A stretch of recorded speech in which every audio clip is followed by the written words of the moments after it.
You already know more about people than you think. You just haven't learned to read the signs. Every person leaves clues, and these Nietzsche-inspired truths will help you see them. This isn't surface-level advice. It's a deeper look at human behavior that will change how you understand others and yourself. We're taught to trust words, but Nietzsche warned that people rarely speak from pure truth. They speak from fear, ego, and survival. The personality you see is often armor. The overly kind person may fear rejection. The strong person may be falling apart inside. Most people aren't hiding from you. They're hiding from themselves. As Nietzsche said, every profound spirit needs a mask. The mistake is confusing the mask for the person.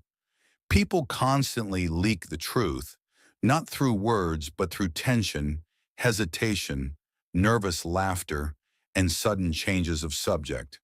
That's where real understanding begins.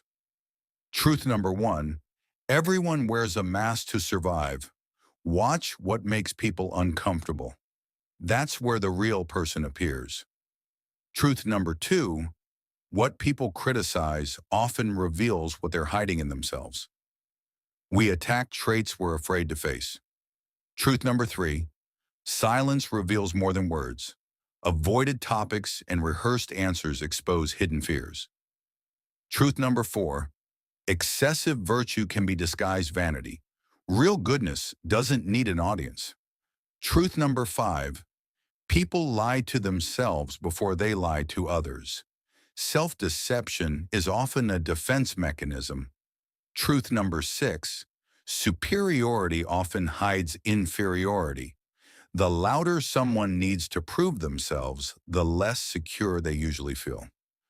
Reading people isn't about judgment, it's about understanding.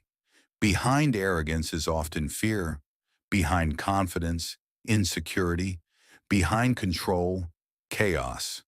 But the mask doesn't just hide insecurity, it hides fear.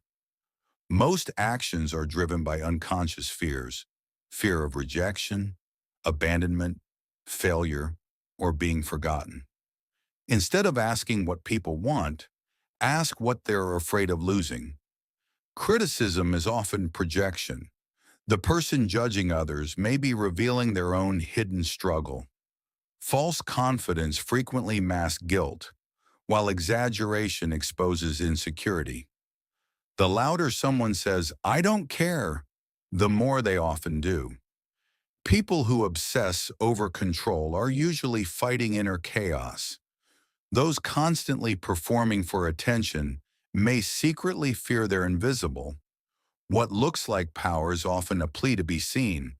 As you begin noticing these patterns, you'll realize people aren't difficult to read. They're afraid to be seen. And then comes the deepest layer. People don't speak from logic as much as they speak from pain. Their beliefs, opinions, and reactions are often shaped by wounds they carry. To understand someone, don't just ask what they believe, ask what hurt them. How someone treats weakness reveals their character. Real strength isn't domination, it's compassion. The people who mock vulnerability are often running from their own. Many who chase attention fear being forgotten. Many who attack others secretly envy them. Criticism is often admiration mixed with self-doubt. Perhaps most importantly, people repeat their childhood more than they realize. The unheard child becomes the adult who interrupts. The unloved child becomes the adult who performs for approval. Behind every adult behavior is a story that began long ago. And finally, patterns are confessions. The person who always pulls away when relationships become serious, the person who overworks to avoid stillness, the person who never lets anyone get close, they're all revealing something. Their habits are saying, "This is how I protect myself." When you learn to listen to patterns instead of words, everything changes. You stop judging and start understanding. You see the fear behind the anger, the pain behind the criticism, and the child behind the mask. That was Nietzsche's real lesson.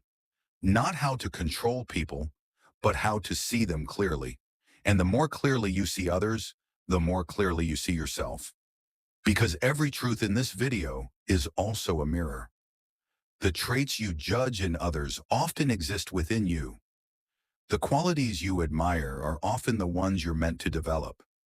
Once you learn to see beyond the mask, you'll never look at people the same way again.